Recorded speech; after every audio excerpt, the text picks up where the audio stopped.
bonjour à tous, je suis ravie d'être parmi vous. Je félicite vivement tous les organisateurs de l'association HIDAP pour la tenue de cette première journée et je les remercie surtout pour l'invitation. Nous allons parler aujourd'hui d'un sujet très pratique que vous rencontrez lors d'une coloscopie et nous allons essayer de voir comment faire, comment prendre en charge une iléite de découverte fortuite. Justement, c'est après une coloscopie que l'on va se retrouver donc face à cette situation. On va retrouver des lésions au niveau de l'iléon, soit des lésions sans perte de substance, telles que l'érythème, l'œdème, ou bien des lésions nodulaires. Et parfois, nous allons trouver des lésions avec une perte de substance, une érosion, ulcération aftoïde, ou bien carrément des ulcérations un peu plus creusantes. Et cette situation sera problématique pour le gastro-entérologue qui va trouver ces lésions alors qu'il n'était pas parti pour chercher une atteinte iléale, et pour le patient qui va donc découvrir ces lésions.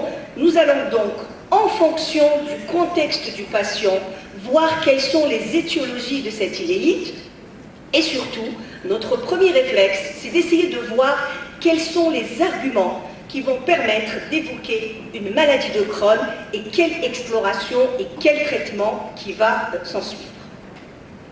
Plusieurs présentations cliniques on va donc discuter plusieurs présentations cliniques pour expliquer la variété de ces tableaux de ces patients. Et je vais donc vous présenter le premier cas clinique. C'est la découverte d'une iléite aiguë, mais cette fois-ci dans un contexte de toxi-infection alimentaire. C'est un patient âgé de 55 ans qui se présente aux urgences avec douleur depuis 72 heures, douleur de la fosse iliaque droite, selle dure, molle, 4 fois par jour, épisode fébrile, une biologie, une CRP à 20 mg, et quand on fait une échographie ou un scanner, on trouve des signes d'iléite. Quelle est la définition de l'iléite aiguë? Eh bien, c'est un patient qui va se présenter avec des douleurs de la fosse iliaque droite. On peut avoir, oui ou non, de la fièvre, on peut avoir, oui ou non, de la douleur, de la diarrhée. Mais le fait d'avoir de la diarrhée, de la douleur qui persiste, ça nous amène à faire une échographie. Et c'est là où on va parler donc du diagnostic. On va trouver des signes d'épaississement et donc des signes d'iléite radiologique. Et bien entendu, si on parle d'iléite aiguë, ça veut dire que les symptômes, ils n'évoluent pas plus de 7 à 10 jours. Les signes radiologiques, donc c'est l'épaississement, pour ceux qui font, c'est facile à retrouver, épaississement de la dernière anse iléale et des signes indirects tels que adénopathie. Que ça soit l'échographie et parfois, surtout quand on va dans les cliniques, on va vite vers le scanner, on va trouver ces signes, ça va affoler le malade et il va vite demander une échographie parce qu'on lui dit « tu as une iléite inflammatoire, tu as une iléite terminale, ça peut être un début de maladie de Crohn ». Alors, quelles sont les iléites aiguës? Quelles sont les étiologies des iléites aiguës? Les étiologies sont infectieuses. On évoquera inflammatoire, ça peut être un début de maladie de Crohn, les diagnostics très précoces. Ça peut être vasculaire, médicamenteux, ou bien une radiothérapie, ou bien une lésion gynécologique à proximité. Les causes d'iléite aiguë dans ce travail espagnol montrent très bien que l'étiologie infectieuse représente un tiers des cas. Ensuite, c'est l'étiologie idiopathie et 10% à 12% de maladie de Crohn.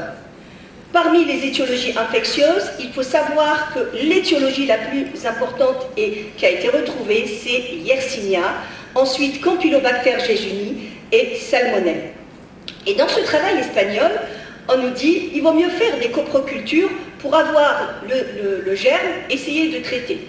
Et moi je pense qu'en Algérie, il est plus facile de faire un traitement d'épreuve par quinonol, et ce qui est recommandé aussi par les sociétés savantes, et voir l'évolution du patient. S'il s'améliore, c'est parfait. S'il ne s'améliore pas, c'est à ce moment-là qu'on va demander une coloscopie. Donc pour ce premier cas clinique, je pense que le message est clair. Devant sa situation aiguë, quand il y a une toxi-infection alimentaire, allez-y vers un traitement. Et les traitements quinolones, c'est le premier qui est actuellement recommandé. Quelles sont les causes principales d'iléite aiguë? Donc en gros, on va discuter les infectieuses dont on vient de parler. On peut aussi donc diagnostiquer une maladie de Crohn au stade précoce et aussi parler d'une tuberculose iliale dans sa localisation iliale, bien que très rarement on n'a pas ça en aigu, mais ça arrive, ça dépend du tableau clinique. Et la différence en endoscopie, on en parle déjà, que par exemple les ulcérations pour la maladie de Crohn, c'est plus des ulcérations longitudinales, c'est plus des ulcérations en rail, comme on a l'habitude de voir. Par contre, dans la tuberculose, c'est des ulcérations circonférentielles. Et au niveau de la paroi, il y a un épaississement qui est symétrique pour la maladie de Crohn et asymétrique dans la tuberculose, mais aussi un autre signe d'appel, c'est la taille des ganglions. Et la taille des ganglions, elle est plus importante dans la tuberculose, et parfois le radiologue nous dit attention, c'est une adénopathie qui est nécrosée, et là ça nous interpelle pour aller plutôt vers le diagnostic de maladie de Crohn. Si on va vers les biopsies, vous savez très bien que le diagnostic, quand on trouve un granulome et un granulome tuberculoïde, on est plus orienté vers le diagnostic de tuberculose et non pas vers une maladie de Crohn. Donc tout cela doit être pris en compte dans l'analyse du tableau clinique, biologique, radiologique pour essayer donc d'être orienté vers tel ou tel diagnostic. Deuxième situation, elle est plus gênante cette situation parce que c'est un patient qui est complètement asymptomatique et on découvre fortuitement une iléite. Il y a un problème là au niveau de votre... ça passe pas, pourquoi? S'il vous plaît.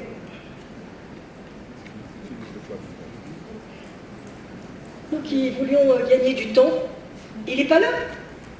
Utilise le clavier, gamin. Comment? Utilise le clavier. Mais là, chez moi, c'est la bonne plaque. Non, c'est bleu. Oui, oui, je vois. Ok. Parce qu'il ne m'a pas mis en... S'il vous plaît. Il n'a pas mis en diaporama, et donc dès qu'on touche, ça bouge. Alors, le deuxième cas, c'est une découverte fortuite, donc chez un patient qui est complètement asymptomatique. Essayez de mettre en diaporama, s'il te plaît, comme ça bouge pas. Donc, Amine, 45 ans.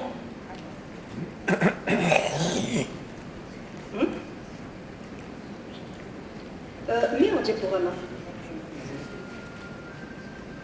D'accord, parfait. Donc Amine, 45 ans, il a une hypertension artérielle traitée, il a une appendicectomie, il est fumeur, il présente cliniquement aucune plainte digestive et pour le dépistage d'un cancer du côlon familial, il va faire une coloscopie. En faisant la coloscopie, on ne trouve pas de polype, mais par contre, on trouve une découverte de quelques ulcérations, aftoïdes, iléales et quelques plages d'érythème. Et donc, cette situation donc, nous interpelle. On est parti chercher les polypes, on trouve une iléite. Est-ce que les lésions iléales, ces lésions iléales découvertes sont-elles significatives? S'agit-il d'une maladie de Crohn débutante? Faut-il instaurer un suivi et encore peut-être un traitement? Quelles sont les étiologies quand on découvre ces lésions chez des patients qui sont strictement asymptomatiques? Il faut toujours revenir à l'interrogatoire et poser la question: avez-vous consommé des anti-inflammatoires non stéroïdiens? Vous savez très bien que de très nombreuses publications ont montré que les INS, ils ne donnent pas que des lésions au niveau du tube supérieur, du tube digestif supérieur, estomac, etc. Mais c'est surtout les duodénum et c'est surtout au niveau, chez certains patients, ils ont des lésions au niveau du grêle distal. La prise d'INS est un élément important à rechercher à l'anamnèse lors de la découverte d'une iléite chez un patient asymptomatique. Et ça, donc c'est un message. On revient chez le patient, on refait l'interrogatoire et des fois, on trouve des INS. Il y a peu d'études qui ont évalué le devenir de patients asymptomatiques et ce travail m'a paru intéressant. En effet, 93 patients, dont 31, la moitié, un tiers avaient des lésions persistantes et on voit qu'au contrôle sur 30 mois, quand les ulcérations persistent, il y a un risque de développer une maladie de Crohn, mais regardez, l'incidence est très faible. Quand le patient est asymptomatique, même si on trouve des lésions, on ne va pas penser directement à la maladie de Crohn, et c'est ça un peu le message de ce cas clinique. troisième cas clinique, c'est la découverte fortuite d'une iléite terminale, toujours chez un patient. Par contre, ce patient, il est symptomatique. Tout à l'heure, il était asymptomatique, mais là, il a des symptômes peut-être de syndrome de l'intestin irritable. On fait une endoscopie et on trouve des lésions, il a des crampes, des petites douleurs, des diarrhées intermittentes avec un transit normal. Il n'a pas de plainte nocturne, il n'a pas de perte de poids, il n'a pas de syndrome inflammatoire, il n'a pas d'anémie. Et dans cette situation, le suivi de ces patients dans ce travail montre que quand on est... Qu'est-ce qui se passe? Montre que quand on est symptomatique, 60% des patients peuvent évoluer vers la maladie de Crohn. Ça veut dire que ici le message, c'est que quand un patient il a des symptômes, même si au départ en apparence c'est des symptômes mineurs de syndrome de l'intestin irritable, mais si l'on trouve des ulcérations au niveau de l'iléon, il faut se dire attention, c'est peut-être un patient qui va évoluer vers la maladie de Crohn.